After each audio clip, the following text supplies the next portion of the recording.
नमस्कार दोस्तों, आपका बहुत बहुत स्वागत है मेरे YouTube चैनल पर। तो आज का हमारा टॉपिक ये है कि स्वतंत्र भारत में राजनीति, जो कि हमारी 12th क्लास की बुक है। ठीक है, और इसका आज हम फर्स्ट चैप्टर करने वाले हैं, राष्ट्र निर्माण की चुनौतियाँ। तो वीडियो को एंड तक ज़रूर देखिएगा और वीडियो अच्छी लगे तो लाइक शेयर ज़रूर कर दीजिएगा। तो अब हम वीडियो को स्टार्ट करते हैं। तो इसमें हमारा फर्स्ट क्वेश्चन ये है कि ब्रिटिश गवर्नर ने विभाजन की विभाजन कहने का तात्पर्य ये है कि जो ब्रिटिश गवर्नर था उसने हमारी आज़ादी की डेट कौन सी बताई थी, मतलब कि 15 अगस्त 1947 उसने हमारी डेट बताई थी, जो कि हमारे आज़ाद भारत हुआ था, हमारा भारत आज़ाद हुआ था इस टाइम पे। ठीक है, तो अंतरिम सरकार का गठन कब हुआ? अंतरिम सरकार जो थी उसका गठन 14 अगस्त 1946 को हुआ था। ठीक है, तो अब हमारा नेक्स्ट क्वेश्चन ये है कि प्रधानमंत्री एटली ने घोषणा कब की? तो प्रधानमंत्री एटली ने 20 फरवरी 1947 में घोषणा की थी। देखिए, आपके लिए अगर आप 12th क्लास में हैं तो आपके लिए ये नोट्स बहुत ज़्यादा यूजफुल रहेंगे, क्योंकि मैंने भी इसी से ही लर्न किए हैं क्वेश्चन। तो अब हमारा नेक्स्ट क्वेश्चन ये है कि सीमा आयोग के अध्यक्ष कौन था? ठीक है, जो सीमा आयोग का अध्यक्ष था ना, वो एक ब्रिटिश नौकरशाह था। ठीक है, मतलब कि वो एक अंग्रेज था। ठीक है, और वो भारत और पाकिस्तान की, जो इसमें दो क्वेश्चन बन रहे हैं कि एक तो सीमा आयोग का अध्यक्ष, ठीक है, और एक ये कि भारत और पाकिस्तान के बीच की जो दीवार थी, ठीक है, उसके मतलब बॉर्डर जो था ना, उसको हम ये कह सकते हैं कि सिरिल रेडक्लिफ से नाम से जाना जाता था उसको भी, कि जो हमारे बीच की रेखा है ना वो भारत और पाकिस्तान की, उसको हम सिरिल रेडक्लिफ के नाम से जानते हैं। और चीन और भारत की जो रेखा है उसको मैकमोहन के नाम से जानते हैं। ठीक है, तो उसका नाम क्या था सीमा आयोग के अध्यक्ष का? Cyril Radcliffe. ठीक है, ये याद रख सकते हो रेडक्लिफ से। हैदराबाद का विलय, देखिए हैदराबाद जो थी एक रियासत थी जो कि भारत में नहीं शामिल होना चाहती थी, पर जो हमारे रियासतों के मंत्री थे उन्होंने हैदराबाद को 20 सितंबर 1948 में भारत में मिला लिया था। ठीक है, और इसके निजाम कौन थे? उस्मान अली खान, उन्होंने इसको भारत में शामिल किया था। और जूनागढ़ का विलय, ये भी एक रियासत है। ठीक है, जूनागढ़ का विलय कब हुआ? नवाब जो था इसका महावत खान था, और इसको 20 फरवरी 1948 में भारत में मिलाया गया था। हरी सिंह, मतलब कि ये कश्मीर जो था ना, मतलब जम्मू कश्मीर, देखिए हरी सिंह जो था, राजा हरी सिंह, ये कश्मीर का शासक था। ठीक है, मतलब कि भारत और पाकिस्तान, मतलब कि तब भारत और पाकिस्तान थे ना, तब राजा था यहाँ का हरी सिंह कश्मीर का। ठीक है, यहाँ पे शासक था ये, और इसने घोषणा कब की विलय के लिए? 26 अक्टूबर 1947। ठीक है, ये पाकिस्तान में अपनी, ये जो कश्मीर है ना पाकिस्तान में, इसको मिलाना नहीं चाहता था ये। ठीक है, और भारत के तो कहता था कि ये भारत में ही है कश्मीर, और ये भारत की ही है। ठीक है, तो अब हमारा नेक्स्ट क्वेश्चन ये है कि हरियाणा और पंजाब, देखिए इसमें हरियाणा अलग है और पंजाब अलग है। ठीक है, मैंने क्वेश्चन मिक्स करके रखा है। तो हरियाणा जो है ना वो पंजाब में था। जब हमारा देश आज़ाद हुआ था तब भारत में हरियाणा और पंजाब दोनों एक ही थे, अलग अलग नहीं थे। जब ये एक अधिनियम था, लेकिन इसका जो आयोग बना था वो 1953 में बना था, और ये अधिनियम जो था राज्य पुनर्गठन अधिनियम 1 नवंबर 1956 में बना था।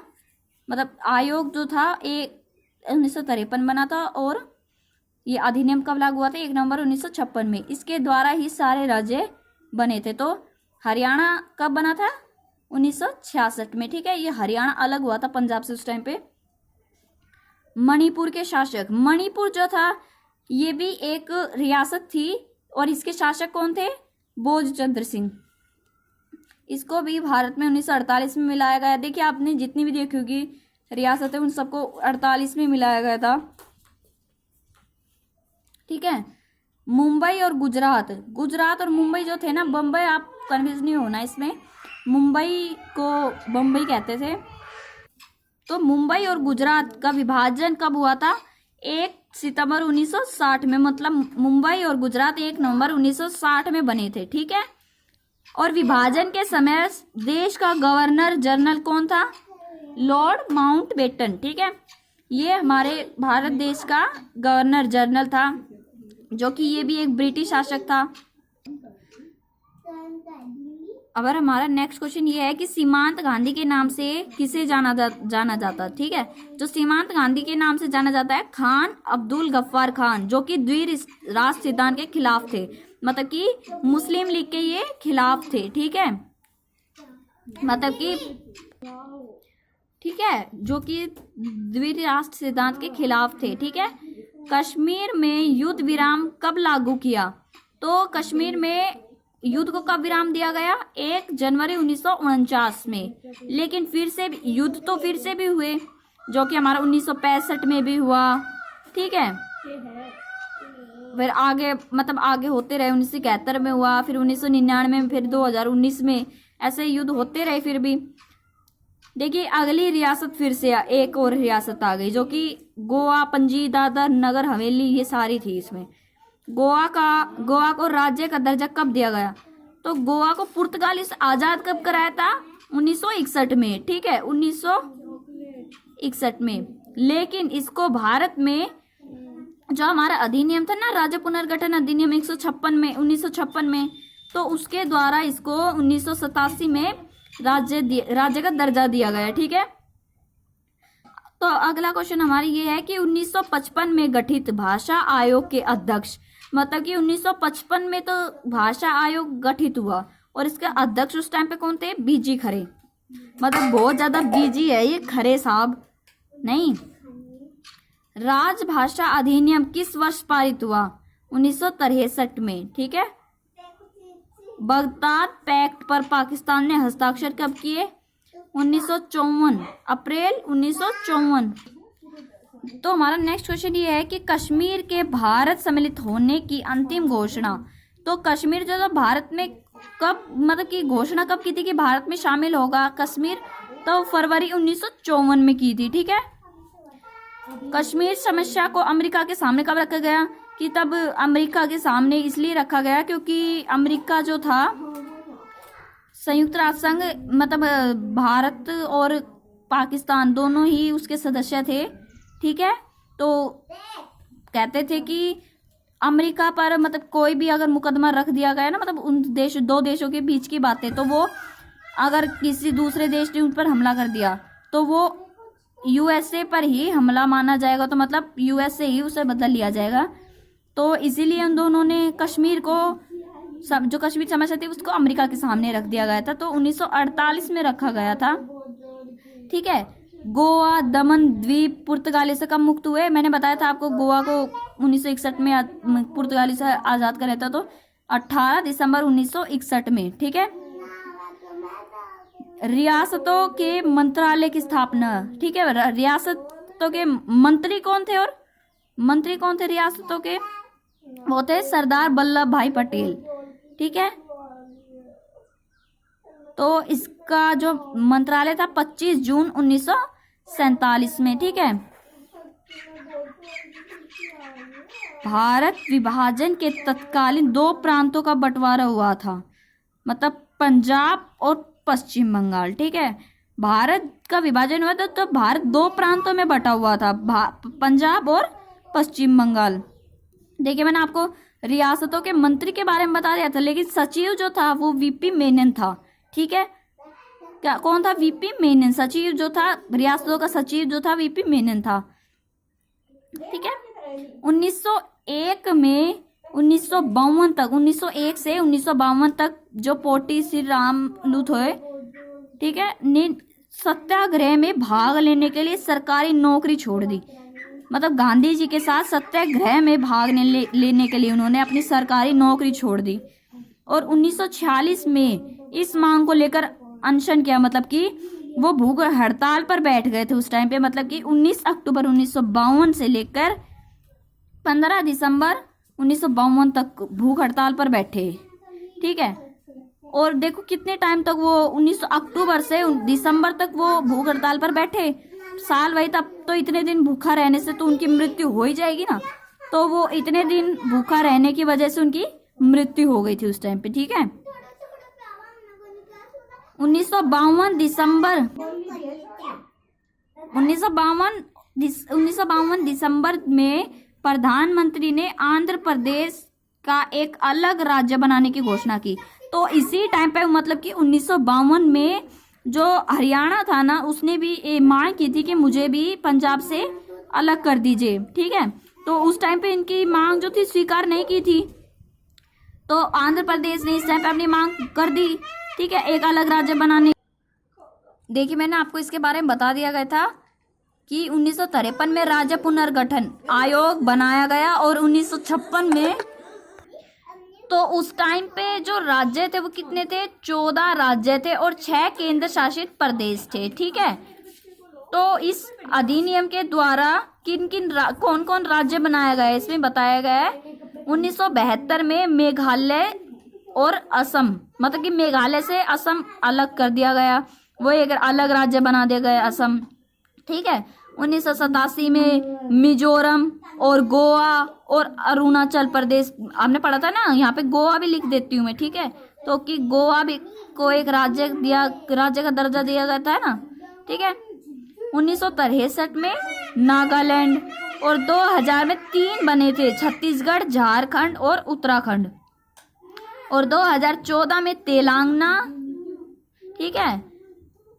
अगला क्वेश्चन ये है कि 1950 में योजना आयोग बनाया गया, और पहली हमारे योजना आयोग मतलब पहली योजना कब से कब तक रही, 1951 से 1956 तक, ठीक है, मतलब 5 साल तक, पंचवर्षीय योजना। पंचवर्षीय मतलब आप समझ जा सकते हैं कि 5 साल की योजना, तो मतलब इसका अर्थ क्या होगा कि भविष्य के लिए कोई भी योजना बनाना, कि हम अपने ड्रीम्स के लिए आप कोई योजना बनाकर चलते हैं कि हमें आगे चलकर ये करना है, तो इस प्रकार की कोई योजना बनाकर चलना, ठीक है।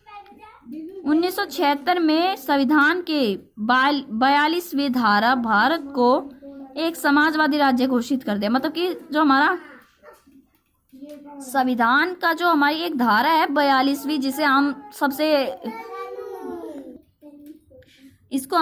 मतलब कि इसको लघु संविधान भी कह सकते हैं, ठीक है। तो 1976 में जो 42वीं धारा है ना, उसके तहत भारत को एक समाजवादी राज्य घोषित कर दिया गया। राज्य नहीं, यहाँ पे देश आएगा, समाजवादी देश, ठीक है। नेक्स्ट क्वेश्चन ये है कि स्वतंत्रता प्राप्ति की पहली क्रांति, मतलब कि जो स्वतंत्रता प्राप्त करने के लिए स्वतंत्रता सेनानी थे, उन्होंने सबसे पहली क्रांति कब की गई और कहाँ की, तो शुरुआत जो थी 1857 में होती है और मेरठ से चिंगारी उठी थी, ठीक है। तो नेक्स्ट क्वेश्चन हमारी ये है कि 3 जून 1947 को अपनी योजना पेश की कांग्रेस ने भारत के विभाजन और पाकिस्तान की स्थापना की बात मान ली, ठीक है। ये कह ये रहे हैं कि 3 जून 1947 में अपनी योजना रखी कांग्रेस पार्टी ने कि भारत का विभाजन कर दिया जाए, और भारत और पाकिस्तान की ये बात मान भी ली, ठीक है।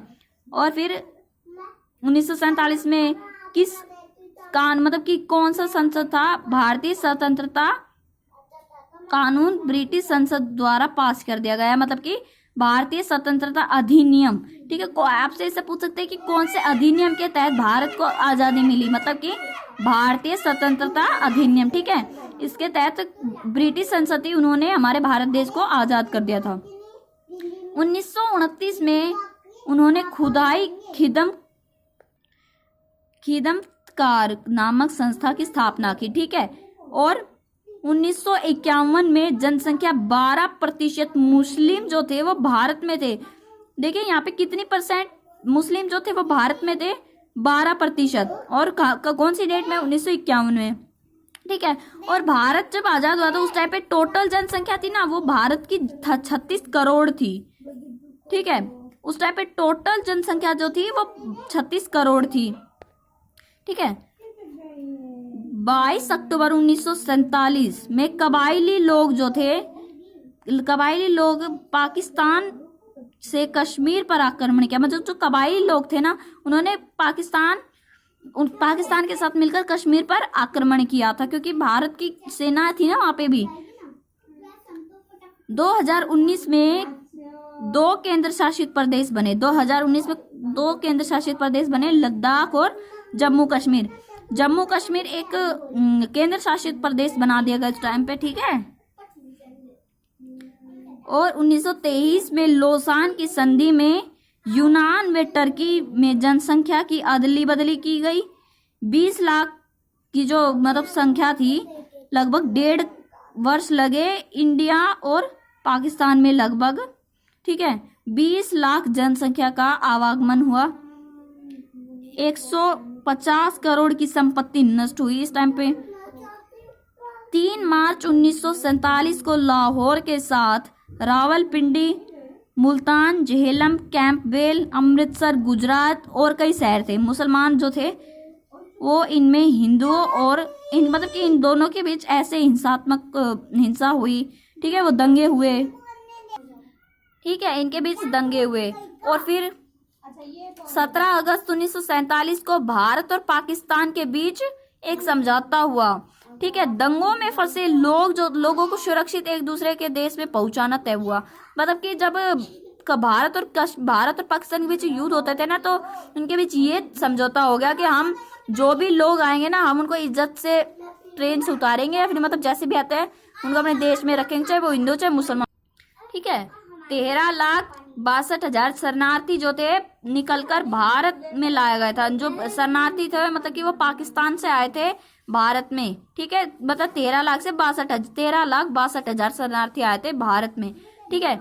रेलगाड़ियों से 4 लाख हिंदू और सिख शरणार्थी जो थे गांव से मोटरसाइकिल में पश्चिमी पाकिस्तान से भारत आए, ठीक है। मतलब पश्चिमी पाकिस्तान से भारत आए थे शरणार्थी। मतलब पाकिस्तानी, या हम उनको हिंदुस्तानी भी कह सकते, क्या पता हिंदुस्तानी हो या पाकिस्तानी हो। और 4 लाख शरणार्थी इकट्ठे भारत में आए। 30 से 40 हजार किलोमीटर में जो थे शरणार्थी शामिल हुए। 11 लाख लोग भारत में पहुंचे। 50,000 शरणार्थी को हवाई जहाज से भारत में लाया गया, ठीक है। 1950 से 1962 में हिंसा से मुक्ति मिली और निष्कासन अवश्य हुआ। ये विभाजन के जितनी, तो इसमें क्या कह रहा है कि ये विभाजन के जितना तीव्र नहीं था, ठीक है। तो दोस्तों आज का हमारा टॉपिक कंप्लीट हुआ। तो कल हम नई वीडियो डालेंगे जो कि हमारे 2nd चैप्टर हो गया। तो ये हमारा 1st चैप्टर हो गया है जो कि राष्ट्र निर्माण की चुनौतियां। अगर इसमें कोई क्वेश्चन रह जाता है तो आप मुझे प्लीज़ बता दीजिएगा। और अगर वीडियो अच्छी लगे तो लाइक शेयर जरूर कर दीजिएगा। और ऐसी वीडियो देखने के लिए चैनल को सब्सक्राइब कर दीजिएगा। धन्यवाद।